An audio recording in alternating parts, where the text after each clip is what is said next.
안녕하세요.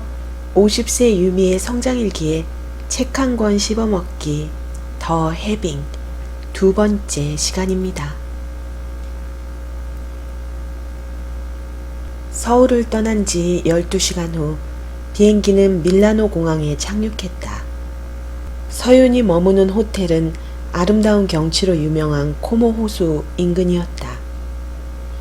공항에서 차를 빌린 뒤 나는 곧장 그곳으로 향했다. 고속도로 위를 달릴 때 문득 10년 전 기억이 하나 떠올랐다. 인터뷰를 마친 서윤과 나는 잠시 커피를 마시며 이야기를 나누고 있었다. 당신에게는 고민하던 문제가 하나 있었다. 기자를 계속할지 아니면 유학을 떠나 공부를 더 해야 할지에 대한 것이었다. 무엇이 내게 더 도움이 될지 묻고 싶었으나 막상 질문을 하려고 하니 망설여졌다. 유명한 부자들도 한참을 기다려야 만날 수 있다는 사람인데 인터뷰를 핑계로 개인적인 고민을 묻는 건 실례가 아닐까? 하지만 나에게는 너무 중요한 문제잖아. 이번이 아니면 기회가 없을지도 몰라. 갈피를 잡지 못하고 망설이던 중 서윤과 눈이 마주쳤다. 그 눈을 마주하는 순간 마법의 가루가 내려앉은 듯 마음이 편안해졌다. 나를 무조건 긍정하는 눈빛이었기 때문이다. 어떤 질문을 해도 그녀는 나를 비난하거나 평가하지 않을 것 같았다. 망설임을 끝내고 물었을 때 서윤은 이야기 하나를 들려주었다. 불교 경전에 나오는 안수정등이라는 우화였다. 달려드는 코끼리를 피해 도망가던 남자가 우물을 만났다. 등나무 줄기를 붙잡고 우물 아래로 내려가자 바닥에는 구렁이들이 입을 쩍 벌리고 있는 것이 아닌가. 머리 위를 올라가려 하니 설상가상으로 흰쥐와 검은쥐가 나무줄기를 갉아먹는 중이었다. 그때 머리 위에 무언가가 떨어졌다. 손가락으로 찍어 맛을 보니 달콤한 꿀이었다. 남자는 죽을 위기에 처한 것도 있고 정신없이 꿀만 받아먹었다. 나를 바라보며 서윤이 이렇게 물었다. 이 사람이 이 위기에서 벗어날 수 있을까요? 이 상황에서 꿀에 정신이 팔려 있다니 죽는 것 말고는 다른 길이 안 보이네요. 내 답을 귀 기울여 들은 서윤은 대답했다. 방도는 하나. 줄을 타고 올라가 코끼리와 싸우는 수밖에요. 일단 마음을 먹으면 두려워한 것보다 어렵지 않을 거예요.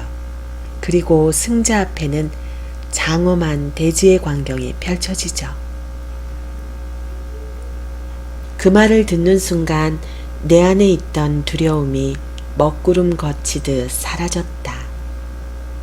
희망이 태양처럼 솟아오르면서 도전할 용기도 생겨났다. 몇 달 후 나는 경영학 공부를 하기 위해 미국으로 떠나는 비행기에 올랐다.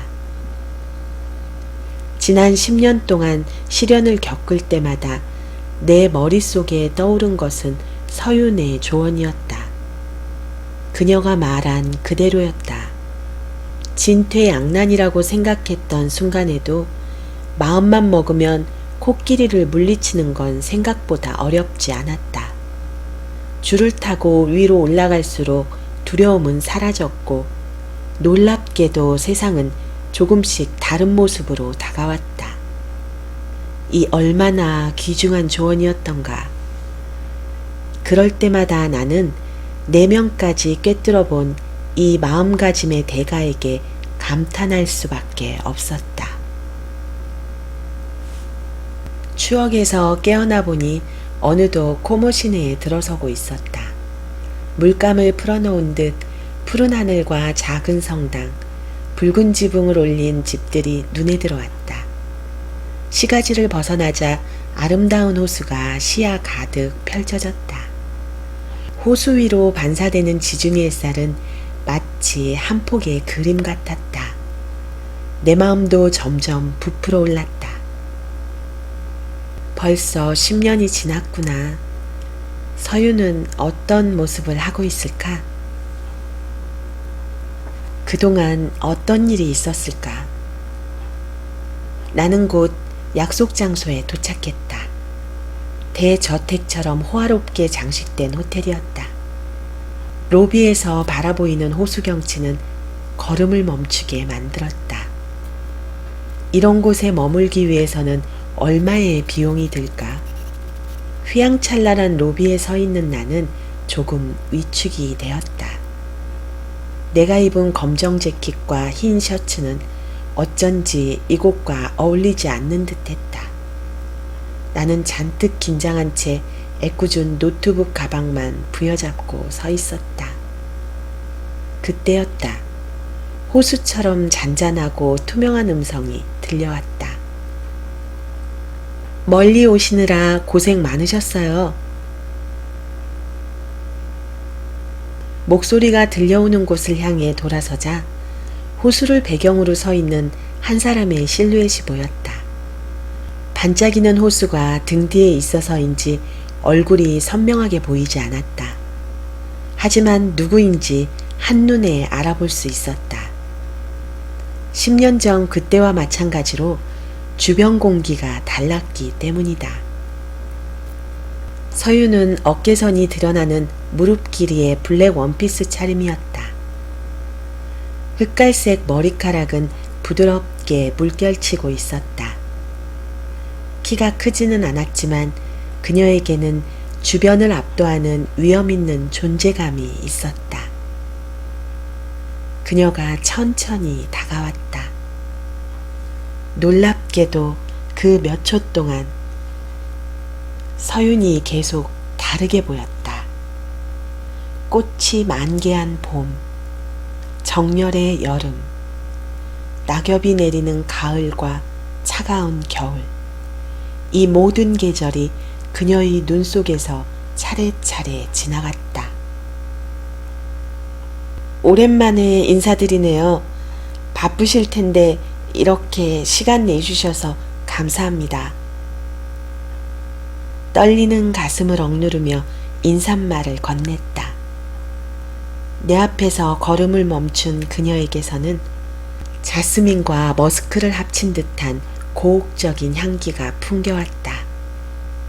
20대 시절 서윤이 싱그러운 봄장미였다면 지금의 그녀는 한여름 태양 아래 만개한 장미 같았다. 강렬하면서도 편안했다. 생각보다 얼굴이 좋으시네요. 다행이에요. 따뜻한 그 한마디 말에 하마터면 눈물이 나올 뻔했다. 순간 아버지를 잃은 슬픔이 떠올랐기 때문이었다. 은은하게 미소를 지으며 서유는 나를 자신이 머무는 스위트룸으로 안내했다. 그녀가 전화기를 들고 커피를 주문하는 사이 나는 방을 이리저리 둘러보았다. 오크통 가구 한가운데 붓으로 물감을 콕 찍어 놓은 듯 짙은 보라색 소파가 놓여 있었다. 창밖으로 보이는 호수는 또 다른 아름다움으로 반짝였다. 서윤이 운둔했다는 장소가 혹시 여기일까? 정말 아름다워요. 그동안 이곳에 머무르셨던 거예요? 그녀는 부드럽게 고개를 저었다. 아니요. 저도 사흘 전에 도착했어요. 그러시군요. 연락이 닿지 않는다고 애태우는 사람들이 많던데. 서유는 내 팔을 다정하게 토닥이며 말했다. 그래도 만날 사람은 이렇게 만나게 되네요. 그 순간 마법에 걸린 듯 마음의 빗장이 풀려버렸다. 아버지를 떠나보낸 슬픔과 지금의 삶에 대한 절망과 막막함, 임종 전 아버지와 나눈 약속까지 모든 걸 털어놓게 된 것이다. 나도 모르게 눈물이 흘렀다. 아버지가 돌아가신 뒤 남들 앞에서 울어본 적이 없었는데 서윤을 만나자 신기할이 많지 내 아픔에 솔직해질 수 있었다. 서윤은 울고 있는 내 손을 따뜻하게 잡아준 뒤 조용히 손수건을 건넸다. 따뜻하고 사려 깊은 눈빛이었다. 있는 그대로의 슬픔에 충분히 머무르는 것이 중요해요. 그래야 슬픔이 고여있지 않고 강물처럼 흘러가게 되죠. 눈물을 참지 않자 마음이 후련해지고 편안해졌다. 나는 솔직한 심정을 이어 고백했다. 아버지에게 받은 것이 많지만 평생을 희생하며 살고 싶지는 않아요. 저는 자유롭게 인생을 즐기고 싶어요. 그때 문에서 노크 소리가 들려왔다. 주문한 커피가 도착한 것이다. 직원이 커피잔을 내려놓는 짧은 시간에도 나는 계속 망설이고 있었다. 입안을 맴돌고 있는 질문, 나를 여기까지 데려온 그 질문을 지금 해도 될까? 직원이 커피를 따르자 방안 가득 커피향이 차올랐다. 시선을 옮기자 맞은편에 앉아있던 서윤과 눈이 마주쳤다. 눈이 마주친 순간 내가 망설이고 있었다는 사실도 잊은 채 여과되지 않은 단 하나의 질문이 나왔다. 어떻게 하면 부자가 될 수 있을까요? 답을 주는 대신 서윤이 고요하게 커피잔을 들었다. 금빛과 핑크빛으로 어울린 장미가 새겨진 찻잔이었다. 서윤은 커피잔을 감싸주고 차분하게 향기를 맡은 뒤 은은한 미소를 지으며 커피를 한 모금 마셨다. 그 순간 컵에 그려진 장미가 활짝 피는 것만 같았다. 커피를 마신 그녀가 고개를 들었다. 나는 숨을 죽였다. 답은 해빙이죠. 서윤이 단어 하나하나에 힘을 주며 리듬감 있게 말했다. 지금 가지고 있음을 느끼는 것, 단어 그대로예요. 혹시 선문답인 걸까? 스스로 답을 찾을 때까지 상관없는 것처럼 들리는 질문을 따라가야 하는 맞추기 힘들 정도로 어려운 질문이 나오면 어쩌지? 서윤은 조용히 창밖을 바라보았다. 그녀의 시선을 따라 고개를 돌리자 화려한 벨벳 커튼 뒤로 진한 코발트빛 호수가 보였다. 잠시 그 전경을 응시하던 서윤이 입을 열었다. 세상에는 정말 많은 돈이 있답니다. 물에 손을 담그면 시원한 감촉을 느낄 수 있듯 우리도 얼마든지 돈을 누리고 풍요를 느낄 수 있어요. 그것이 해빙, 우리 안의 힘이죠.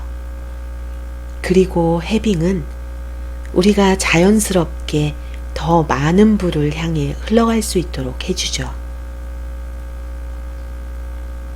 쉽게 이해할 수 없는 말들이었다.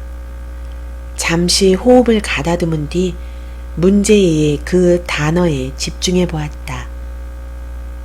그럼 해빙이란 무엇이죠? 서윤은 다시 조용히 커피를 마셨다. 잠시 침묵이 묘한 여운을 남겼다. 잔을 내려놓은 그녀가 이번에는 손을 들어 무언가를 가리켰다. 탁자에 놓여있는 내 휴대전화였다. 이 휴대전화 언제 사셨나요? 1년쯤 된 것 같아요. 신상이라고 해서 산 걸로 기억해요. 어리둥절했지만 나는 순순히 대화를 따라갔다. 그럼 1년 전으로 돌아가 보죠. 이걸 살 때 어떤 느낌이셨어요? 아, 저 휴대전화. 당시 가장 비싼 신제품 아니었던가. 저걸 사면서 어찌나 마음을 졸였던지. 사실 처음 봤을 때는 확 마음이 당겼다. 저것만 쓰면 좀 더 스마트하게 업무를 처리할 수 있을 것 같았고, 자연스레 좀 더 멋진 커리어 우먼처럼 보일 것 같았다. 한편으로는 이런 생각도 들었다. 이렇게 비싼 물건을 사도 될까? 더 싼 걸로 사도 별 문제가 없을 텐데. 한참을 고민 끝에 카드를 긁었다. 그것도 6개월 할부로. 영수증이 출력되는 소리가 들리자 마음이 또다시 심란해졌다. 돈을 너무 많이 쓴 건 아닐까? 지금 실수하고 있는 건 아니겠지? 이후 카드 고지서가 날아올 때마다 나는 자책하곤 했다. 쓸데없이 낭비한 것 같았기 때문이다. 얼마일까 생각하고 너무 비싼 건 아닐까 고민하고 이걸 사도 될지 망설였죠. 막상 사고 나서는 죄책감과 후회로 괴로웠어요. 그렇게 긍정적인 감정들을 느끼지는 못하셨군요. 맞아요. 유쾌한 기분이 아니었어요. 합리화하려고 노력했지만 마음이 계속 불편했어요.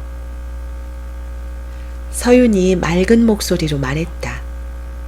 해빙은 돈을 쓰는 이 순간 가지고 있음을 충만하게 느끼는 것이에요. 어떻게 부자가 될 수 있는지 물어보셨죠? 여러 답이 있겠지만 부자가 되는 가장 간단하고 효율적인 방법은 이것이에요. 묻고 싶은 것이 너무도 많았다. 물건을 사면 돈이 빠져나가는 것 아닌가? 사고 싶은 것을 참아야만 나에게 돈이 남아있는 것 같은데 쓰면서 동시에 있다라는 걸 느끼라니 두 마리 토끼를 한 번에 잡으라는 말처럼 들렸다. 혼란스러워하는 나를 보고 서윤이 부드럽게 일러주었다. 자, 홍 기자님이 한 달에 10만 달러씩 번다고 상상해 보세요. 그리고 오늘 다시 이 휴대전화를 산다고 해보죠. 이번에도 같은 기분일까요? 눈을 감고 통장에 거액이 찍히는 장면을 그려보았다. 그 즉시 짜릿한 쾌감이 온몸을 지나가는 것 같았다. 입가에는 저절로 미소가 떠올랐다. 잠시 후 휴대전화를 다시 봤을 때 나는 깜짝 놀랄 수밖에 없었다. 느낌이 180도 달라진 것이다. 비싸게만 보이던 그 전화기가 이제는 만만하게 느껴졌다. 이건 뭐 전혀 부담이 안 되네. 기분 좋게 사도 되겠어. 돈이 충분한데 뭐 어때? 여기까지 생각하고 빠르게 대답했다. 생각만 해도 기분이 좋아져요. 해빙의 느낌이 이런 걸까요? 어떤 느낌인지 이야기해보세요. 서윤이 눈을 반짝이며 몸을 바싹 기울였다. 내 말이 세상에서 가장 소중하다는 표정이었다. 월급이 충분히 많다고 상상하자 휴대전화를 사는 것이 즐겁게 느껴져요. 돈이 계속 들어올 테니 걱정할 것도 없겠죠. 핸드폰이 돈이 있다는 증거가 된다고 생각하니 오히려 기분이 좋아지는 거려? 서윤이 환하게 웃으며 활기차게 말했다. 바로 그거예요. 기분 좋은 느낌. 원하는 것과 교환할 만한 돈을 갖고 있다는 건 정말 좋은 느낌이죠. 기자 시절 경영인이나 부자들을 만나 인터뷰할 기회가 많았다. 어떻게 부자가 됐냐는 질문에 그들은 뻔한 답을 알려주곤 했다. 운이 좋았다. 시장의 기회를 잘 포착했다. 좋은 사람들을 만난 덕이다. 사실 뜬구름 잡는 이야기처럼 들릴 때도 있었고 핵심을 숨기고 있는 듯한 기분이 들 때도 있었다. 그렇다고 질문하는 나에게 집중하는 것 같지도 않았다. 하지만 서유는 그들과 달랐다. 마치 나만의 그루가 된 것처럼 온 마음을 다해 정성을 쏟고 있었다. 내 마음을 살피며 세심하게 질문을 골랐고 내가 잘 따라오도록 최대한 배려하는 모습이었다. 부자들이 그토록 서윤을 따르는 이유도 여기에 있는 걸까? 해빙을 실천하는 방법에 대해 구체적으로 여쭤보고 싶어요. 돈이 있다고 상상하면서 그 기분을 느끼는 건가요? 아니면 내 지갑에 있는 돈을 기쁘게 느끼는 건가요? 서윤이 양 팔꿈치를 감싸 안은 채 몸을 앞으로 기울였다. 홍 기자님, 우리가 느끼고 집중해야 할 것은 바로 이 순간이에요. 해빙은 지금 여기에서 출발해야 해요. 현재 자신에게 있는 돈을 대상으로 삼는 것이 옳아요. 미래형이 아닌 현재 진행형인 셈이죠. 그녀는 이어 물었다. 지금 갖고 있는 것들을 잠시 둘러보세요. 커피, 휴대전화, 가방, 노트북. 그것들을 어떻게 자기 것으로 만드셨죠? 돈을 내고, 잠시 생각해 볼게요. 해빙이란 돈이 있는 걸 느끼고 그 감정에 머무는 것이라고 했다. 그렇다면 이 물건들은? 돈이 있어서 샀네요. 이 물건들을 살 돈이 있어서요. 맞아요. 지금 마시는 커피를 살 만큼 충분한 돈을 갖고 있으시죠. 지금 이 순간. 나는 내 손에 들린 컵을 물끄러미 바라보았다. 고급스러운 잔에 담긴 커피 한 잔. 호텔에서 파는 것이니까 꽤 비싸겠지. 한 잔에 $10 정도 할까? 그래도 지금 나는 이것을 살 수 있다. 그것도 내가 번 돈으로. 생각만으로도 기분이 좋아졌다. 비싼 커피가 있음을 상징하는 증표처럼 보이기 시작한 것이다. 그 순간 찜찜했던 불안은 상쾌한 기분으로 전환되었다. 말씀만 들어도 기분이 좋아지는데요. 갑자기 부유해진 것 같아요. 스스로가 자랑스럽게 느껴지고요. 서윤이 미소를 지었다. 네, 지금 막 해빙하신 거예요. 놀랄 수밖에 없었다. 왜 지금까지 이런 감정을 느끼지 못한 걸까? 돌이켜보면 돈을 쓸 때 늘 비슷한 기분에 사로잡히곤 했다. 비싸다, 돈이 아깝다, 이걸 사는 게 맞는지 잘 모르겠다. 과연 사도 될까? 살만한 돈이 없다. 돈에 대해 부정적으로 느꼈던 나 자신을 돌아보는 동안 서윤이 따뜻한 눈빛으로 나를 지켜보고 있었다. 어떤 일이 있어도 나를 보호해 줄 것 같은 눈빛이었다. 나는 세상에서 가장 튼튼한 우산을 쓰고 있는 기분이었다. 그럼 있음에 초점을 맞추고 홍 기자님이 가진 물건들을 다시 한번 둘러보세요. 내가 가진 가방, 옷, 노트북, 화장품 등을 살펴보았다. 서윤과 잠시 대화를 나누었을 뿐 이전과 달라진 것이 없는데 신기하리만치 느낌이 달랐다. 똑같은 물건들이 이제 풍요를 상징하는 것으로 보이기 시작한 것이다. 기쁨과 감사가 온몸에 느껴지네. 이것이 바로 해빙의 느낌이로구나. 없음에서 있음으로 초점을 옮기자 내 앞에는 전혀 다른 세상이 펼쳐졌다. 같은 물건이 완전히 다르게 보이네요. 나를 격려하듯 부드러운 미소를 지어 보인 서유는 설명을 이어갔다. 전등 스위치를 켠다고 생각해 보세요. 그동안 소비할 때마다 없음의 스위치를 켠 셈이에요. 그 결과 부정적 감정에 빠져들 수밖에 없었던 거죠. 있음의 감정이 들어설 공간은 없었고요. 반면 해빙의 스위치를 켜자 그에 맞는 긍정적 감정이 자연스럽게 나타난 거랍니다. 이 차이가 만드는 변화를 안다면 놀랄 수밖에 없을 거예요. 우리는 세상의 어떤 것도 있는 그대로 인식할 수 없어요. 그저 주의를 기울이는 것에 따라 세상을 인식하죠.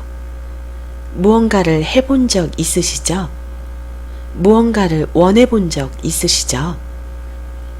하얀색 운동화를 예로 들어보죠. 갑자기 온 세상에 하얀 운동화만 보일 거예요. 마찬가지로 있음에 주의를 기울인다면 홍 기자님을 둘러싼 세계는 다르게 인식될 거예요. 없음의 세상에서 있음의 세상으로요. 그 감정의 파장이 홍 기자님의 세상을 바꿔가죠. 예리한 분석이었다. 늘 쪼들리는 것처럼 느꼈던 이유가 거기에 있었다. 없음의 렌즈를 통해 세상을 바라본 탓이었다. 생각해보면 나만 그런 것도 아니었다. 직장 동료나 친구들도 늘 같은 불평을 했으니까. 맞벌이로 일하는 동료 하나도 그랬다. 도심에 위치한 아파트에 살면서 두 아이를 사립 유치원에 보내는 그는 누가 봐도 괜찮은 중산층이었다. 그럼에도 그는 늘 돈이 없다고 투덜댔다. 유치원비 보내고 베이비시터 월급 주고 세금에 보험료까지 내고 나면 남는 게 하나도 없어. 둘이 벌면 뭐해. 월급은 금세 어디론가 사라지는데. 또 다른 친구의 남편은 돈 많이 벌기로 소문난 변호사였다. 우리는 그녀가 부러워 죽겠는데 막상 그 친구는 불안하단다. 주변에 부자가 너무 많아. 누구는 호화로운 별장을 샀다고 하고 누구는 수억짜리 차를 뽑았다고 해. 퍼스트 클래스를 타고 놀러가는 친구도 있고 그 친구들을 보면 나만 돈이 없는 기분이야. 어쩌면 이 세상이 우리에게 결핍을 입력하고 있는 것은 아닐까? 신문을 읽다 보면 경제 위기는 코앞에 닥친 일이다. SNS에 온통 명품백이나 좋은 집, 비싼 스포츠카를 찍어놓은 사진들 뿐이다. 어디를 둘러봐도 모두들 이렇게만 외치는 듯하다. 넌 돈이 없어. 내가 지금 제대로 이해한 것인지 확인하고 싶어 다시 한번 물어보았다. 없음에서 있음으로 렌즈를 바꾸는 방법이 바로 해빙인가요?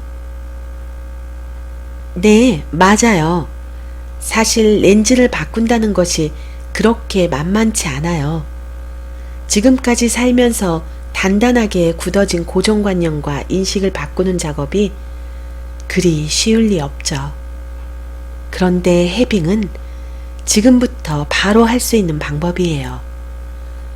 작은 것에서 시작할 수 있으며 가장 빠르고 효율적으로 그 렌즈를 바꿀 수 있죠. 매일 돈을 쓸 때마다 해빙을 하고 그 느낌을 바라보고 그 감정을 조금씩 키워나가기만 하면 돼요.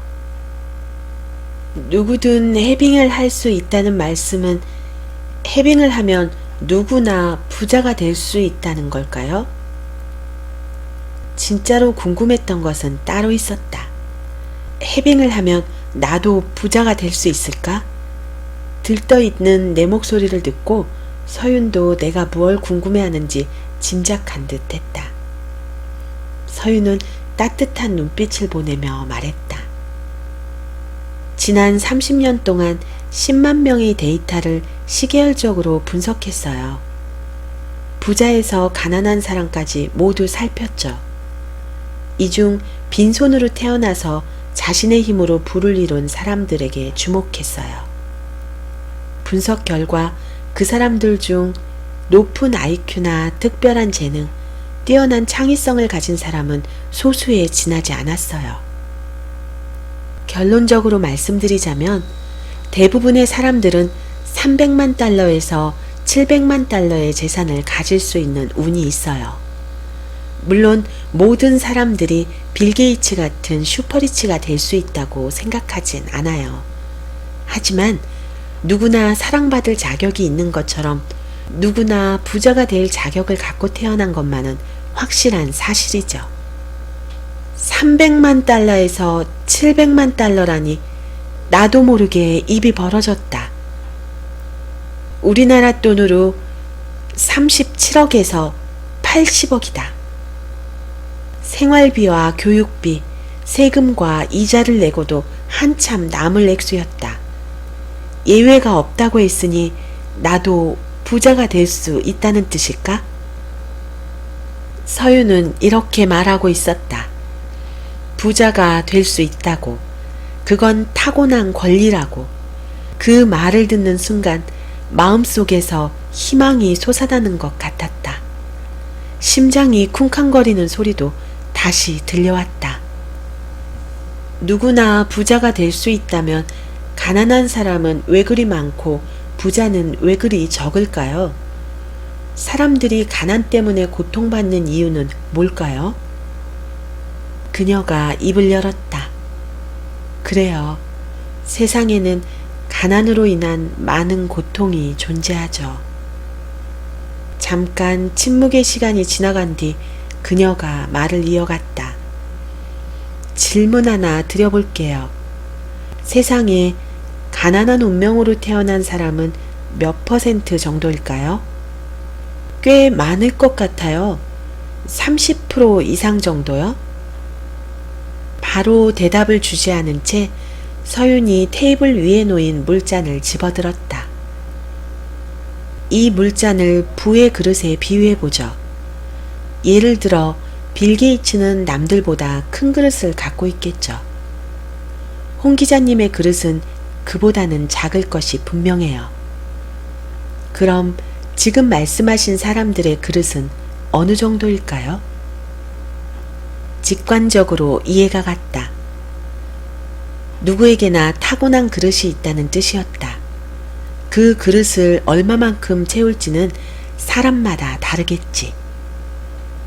누구나 300만에서 700만 달러를 가질 수 있다고 하셨으니까요. 가난한 사람들도 그 정도 그릇의 크기를 갖고 있지 않을까요? 맞아요. 잘 이해하셨어요. 돈이 없는 사람들이라고 작은 그릇을 갖고 태어난 것은 아니에요. 물론 빌 게이츠처럼 엄청나게 큰 그릇을 갖고 태어난 사람도 있겠죠. 하지만 대부분의 사람은 300만에서 700만 달러의 재산을 담을 수 있는 그릇을 갖고 있답니다. 안타깝게도 가난한 사람들은 자신의 그릇을 채우지 못하고 있어요. 이 물컵을 보세요.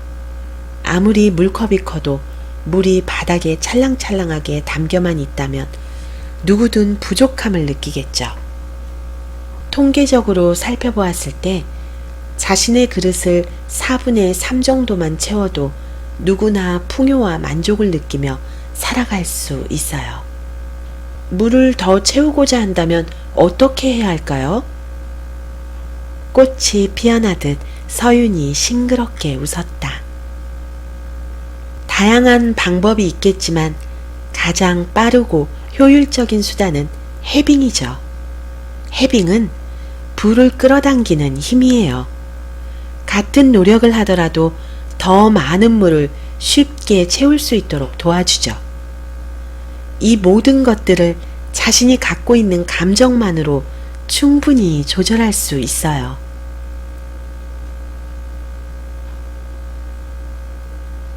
이상으로 50세 유미의 성장일기의 이유미였습니다. 여러분의 구독과 좋아요는 저에게 큰 힘이 됩니다. 감사합니다.